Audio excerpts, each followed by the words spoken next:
Shalom anak-anak, puji Tuhan kita boleh bertemu kembali dalam devosi pagi hari ini ya, dimana kita bersyukur dimana hari ini kita boleh diberikan kesehatan dan hari ini juga merupakan hari pertama kita melaksanakan PTS. Dan sebelum kita melaksanakan PTS bersama, kita mau mengutamakan Tuhan, kita mau merenungkan kebenaran firman Tuhan ya anak-anak.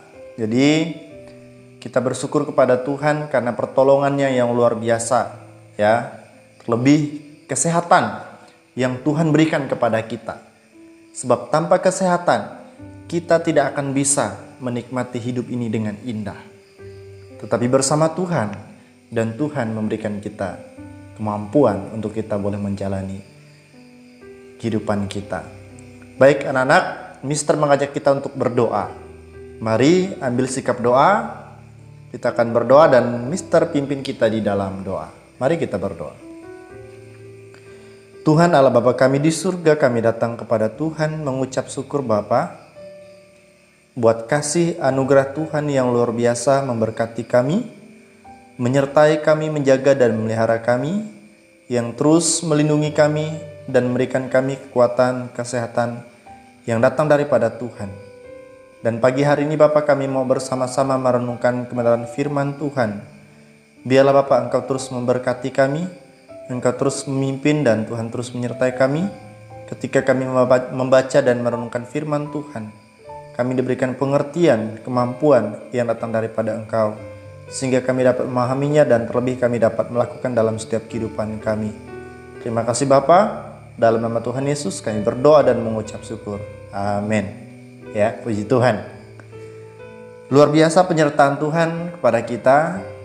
Dan hari ini kembali Mister ingatkan tema ya kita dalam tahun ini.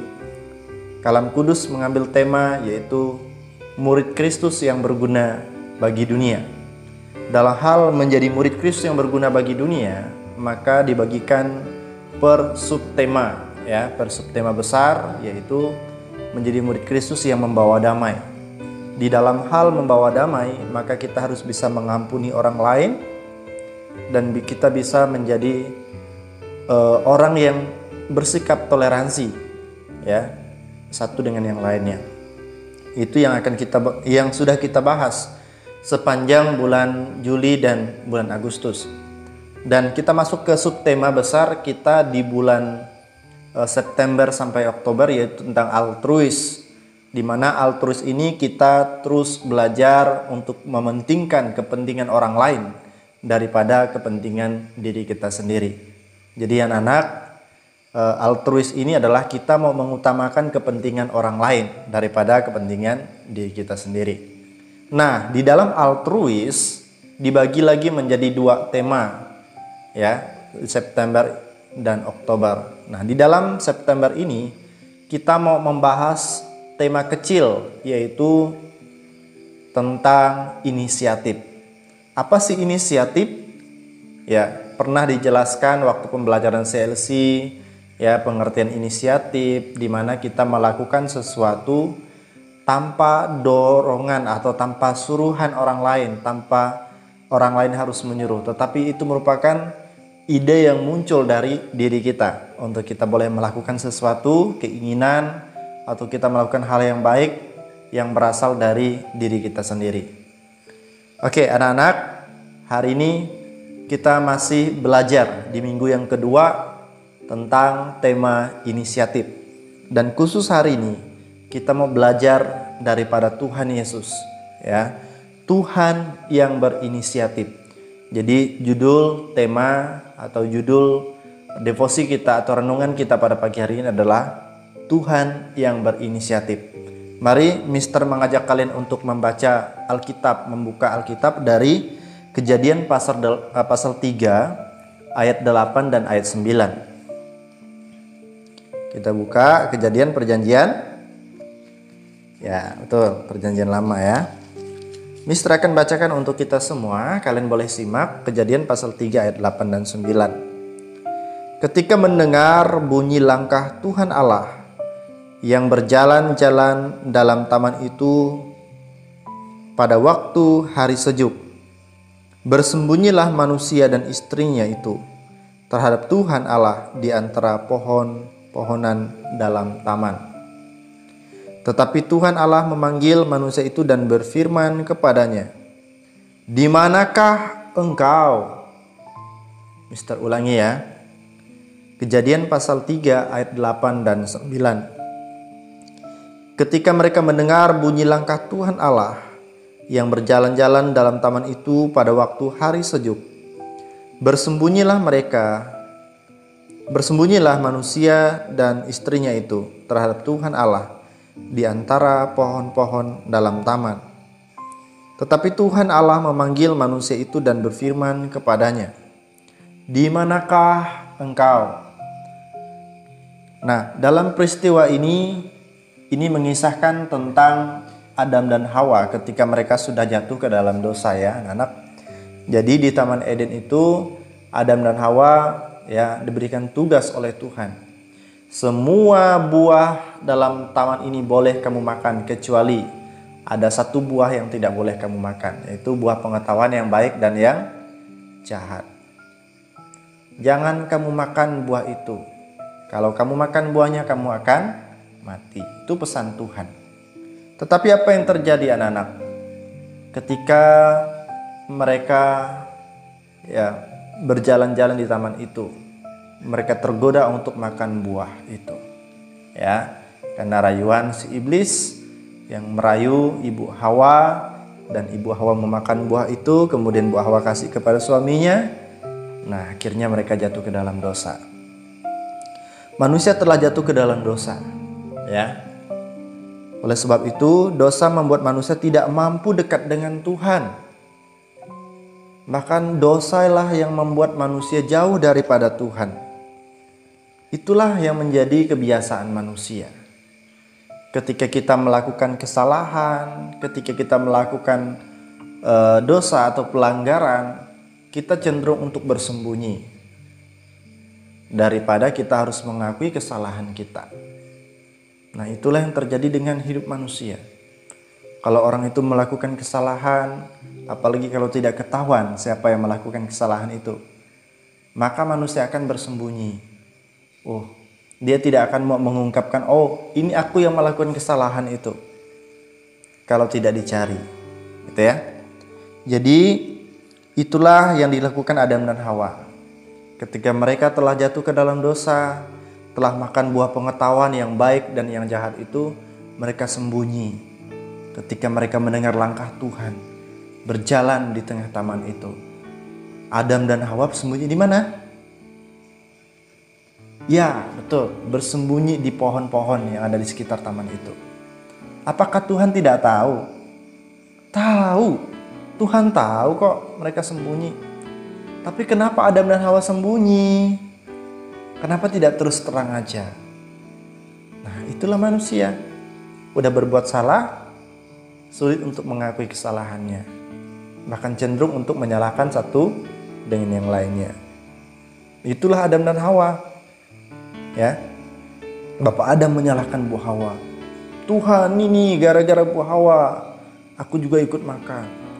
Hawa tidak mau kalah.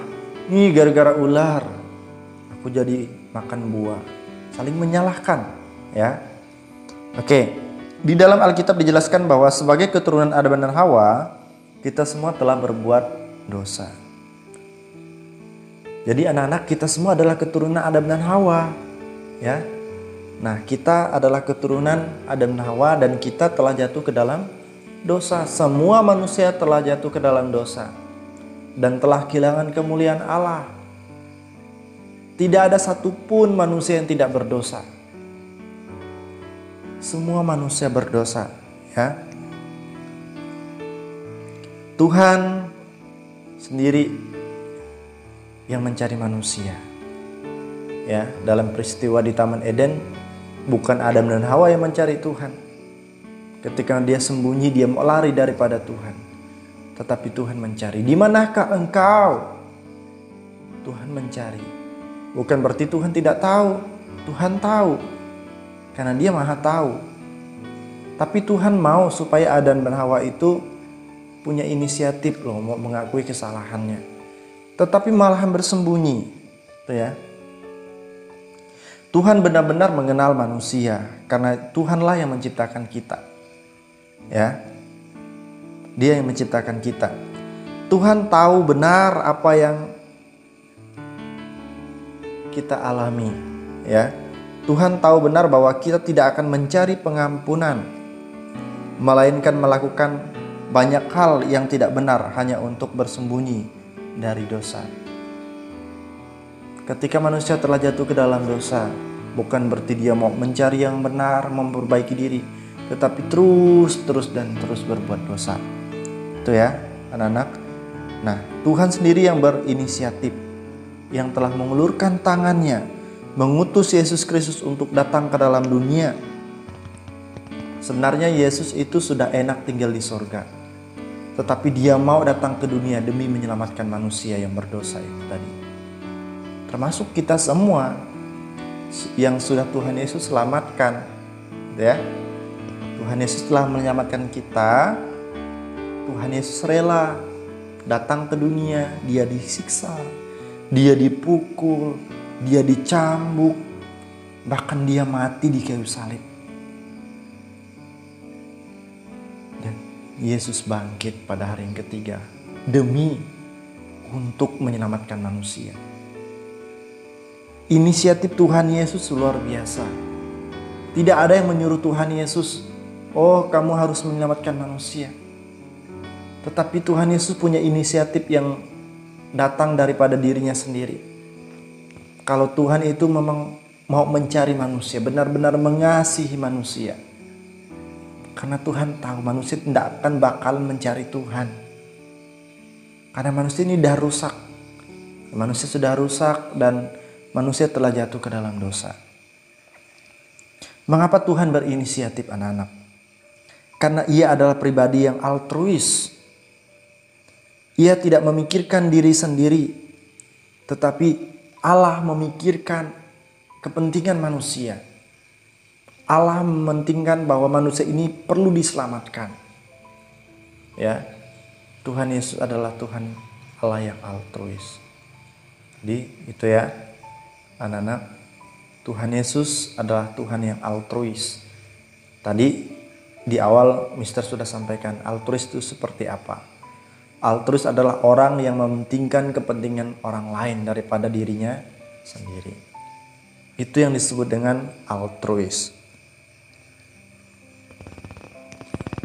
Dia mengatakan bahwa manusia itu penting untuk diselamatkan. Itulah orang yang bersikap altruis. Dan Yesus satu-satunya contoh yang luar biasa yang harus kita contohi. Dia telah berinisiatif untuk boleh menolong kita, menyelamatkan kita. Ya, anak-anak, mari kita bersyukur kepada Tuhan yang berinisiatif karena memikirkan kebutuhan kita. Tuhan yang berinisiatif sehingga berkorban demi keselamatan jiwa kita. Tuhan yang berinisiatif karena Dia mengasihi kita. Yohanes 3 ayat 16. Karena begitu besar kasih Allah akan dunia ini, sehingga Ia telah mengaruniakan anaknya yang tunggal, supaya setiap orang yang percaya kepadanya tidak binasa, melainkan beroleh hidup yang kekal.